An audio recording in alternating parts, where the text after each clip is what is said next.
So I saw the Barbie movie, and usually when I go to make one of these reviews, I write out bullet points of things I want to say. I'm not even sure where I want to begin with this one. Hopefully you can tell from the everything about me that I liked it a lot. I don't go whole hog with theming my movie reviews very often. When it comes to this movie, I need to tread carefully. I know I say this a lot. And it's usually more like a personal preference kind of thing. And you guys will be like, oh, you don't need to worry about that. But, like, I don't want to spoil this movie.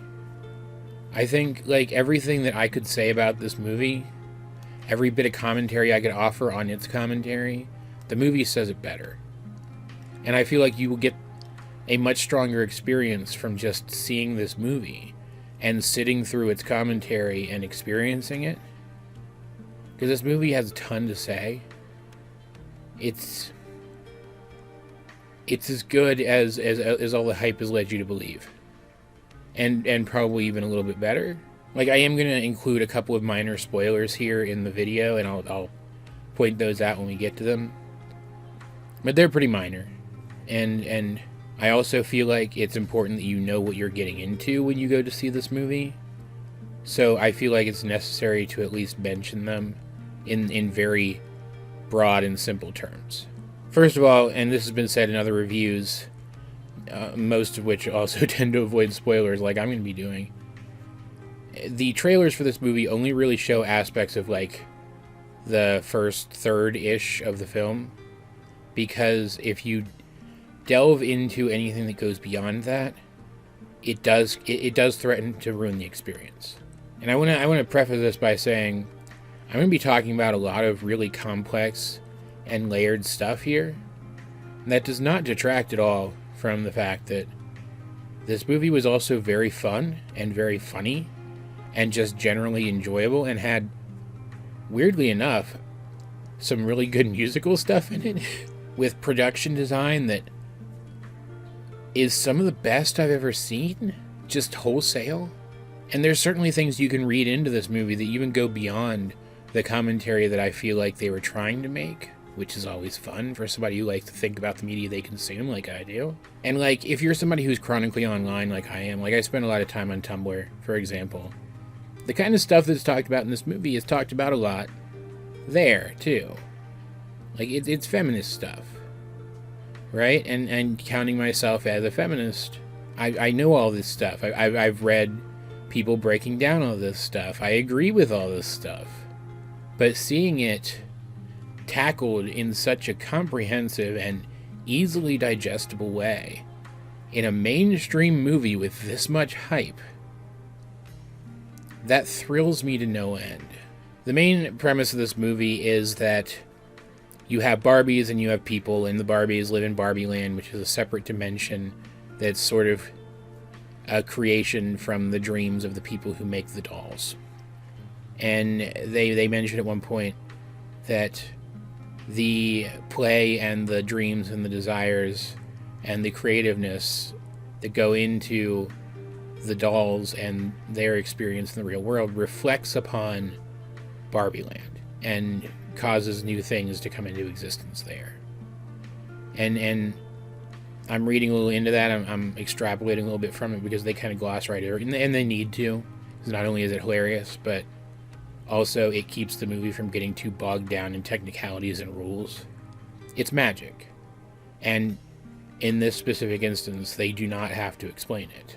All you have to know is that the way people interact with Barbies reflects onto the Barbies, and then what happens in Dreamland as a result reflects upon the real world, which is where the interests of the Mattel company in universe come in, because if things in the Barbies world change too much, then their company will start to produce things that don't sell as well. So they have an interest in what's going on here themselves. And when the person bonded with the stereotypical, generic, basic model Barbie starts to have just regular existential thoughts, worries about death, fear that the changes in their body are problematic for lack of a better term. Again, I'm trying not to spoil too much. I'm trying even not to spoil minor things.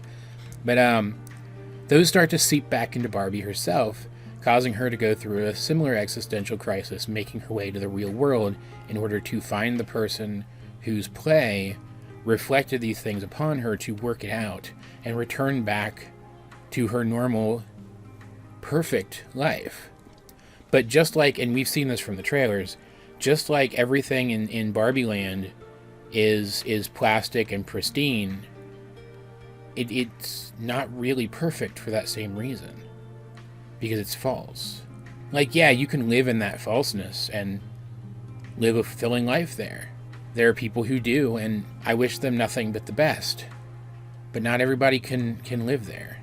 Not everybody has the privilege to live there, first of all. But then, not everybody can just sit back and ignore the unreality of it. It's a facade. And not everyone can live their life behind a facade. And Barbie in this situation is one of those people. Then you have Ken's arc on top of it, where, again, it's the basic model, stereotypical Ken, whose job is to just chill at the beach and also be Barbie's boyfriend. And as Barbie becomes more and more of a real person, as these thoughts and feelings seep into her deeper and deeper, Ken realizes that he has to try to form an identity for himself above and beyond being an accessory to another toy. And if they just played those character arcs straight, that would be one thing. That would be enough. It would make for an entertaining movie with some great production design and some solid comedy with the fish out of water stuff. But they take it all one step further and make it a broad commentary on society. Barbie, when she comes to the real world, immediately, because she has a completely different frame of reference, sees everything wrong with the way that society interacts with women. And Ken, as someone who doesn't feel exceptional on his own, immediately is drawn to patriarchal structures. And this is where I'm going to get into that first minor spoiler. One of the plots in this movie is that because he feels so lifted up by the patriarchy, he takes it back with him to his world and changes things there for the worst. But not because he's a bad person and not because he seeks power, but simply because he doesn't know what he's worth outside of that very performative structure that society expects him to conform to. And his arc is coming to terms with the fact that he needs to be himself and not try to be what other people expect him to be. Just like Barbie's arc is realizing that just because things seem perfect for her, that doesn't mean they are, and that it's going to take work to really make things better.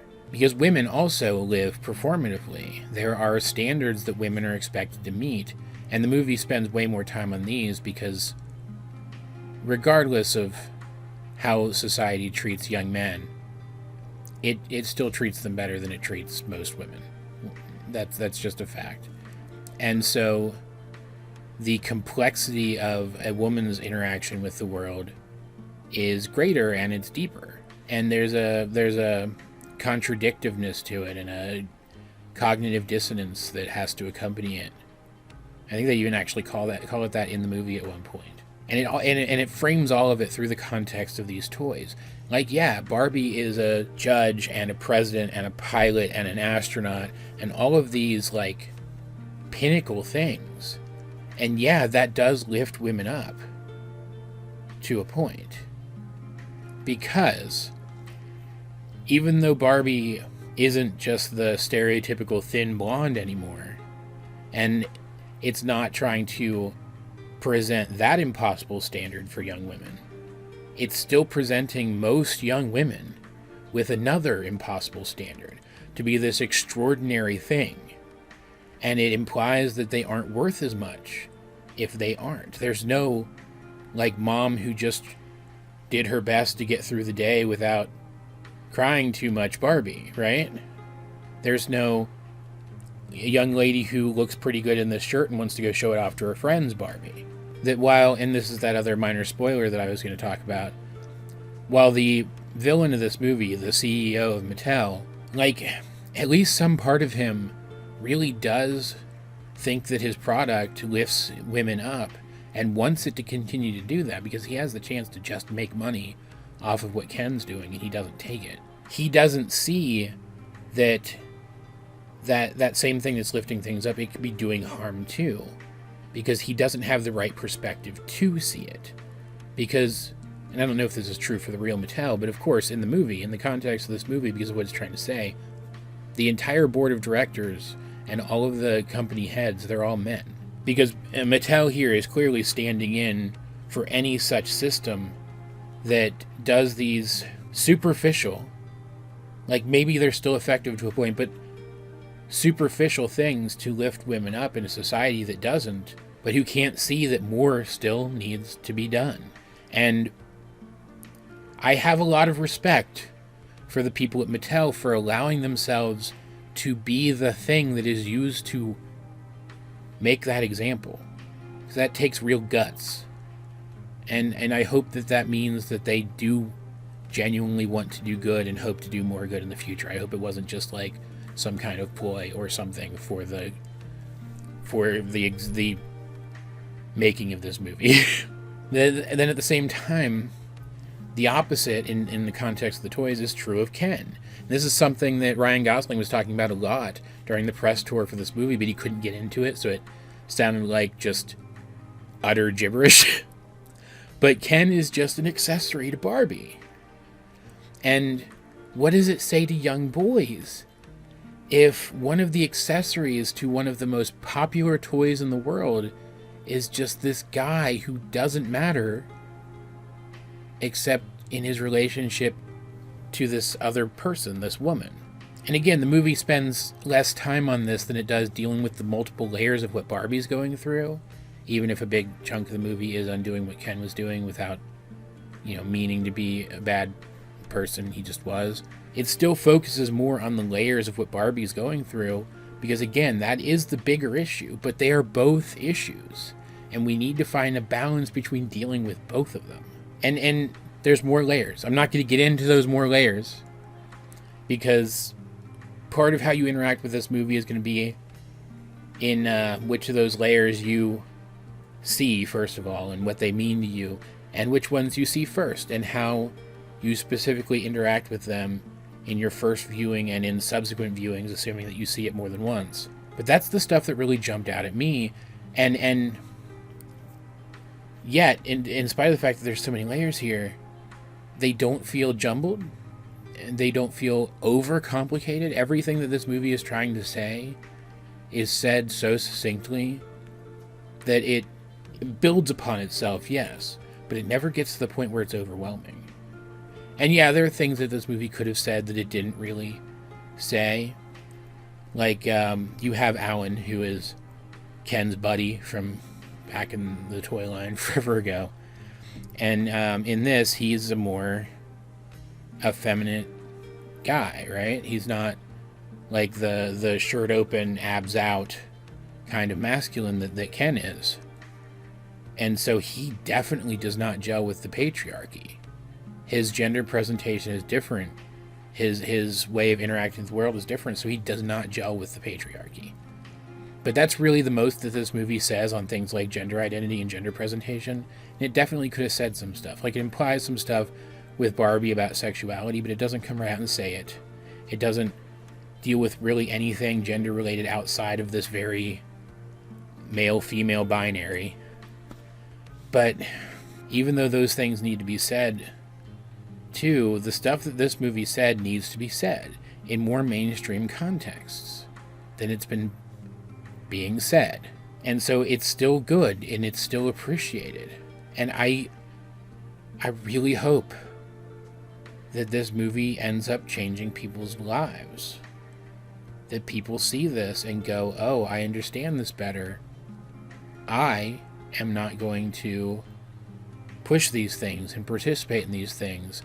I'm going to try to be better, different. Because as mainstream as this movie is, if enough people have that experience, then it really could change the world. But I want to stress again, it's just a good movie on top of that. It's goofy and funny, and like they're human characters who help out Barbie, and they're great.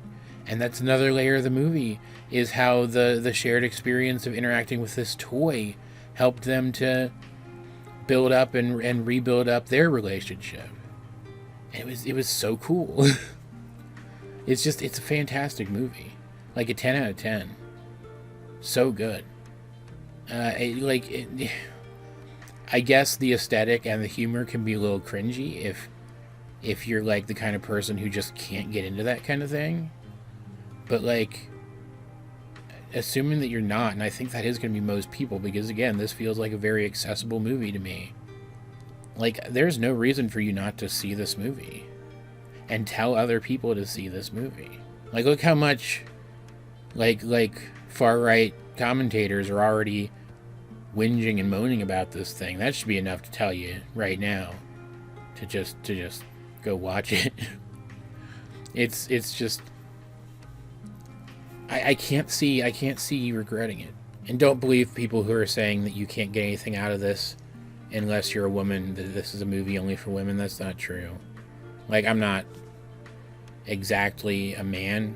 My ID is non-binary, and so I'm a little more biased than like a person who identifies fully as a guy would be, you know.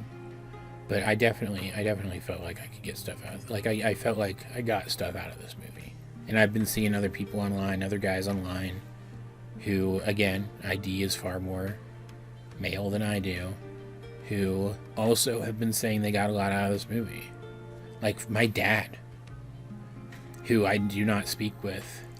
I feel like if he could open his mind far enough to let the thoughts in, could get a lot out of this movie, because one of his problems as a person that I have noted, observing him as another person, that's an awkward way to say that, you know what I mean, is that he very much defines himself based on the relationship he's in.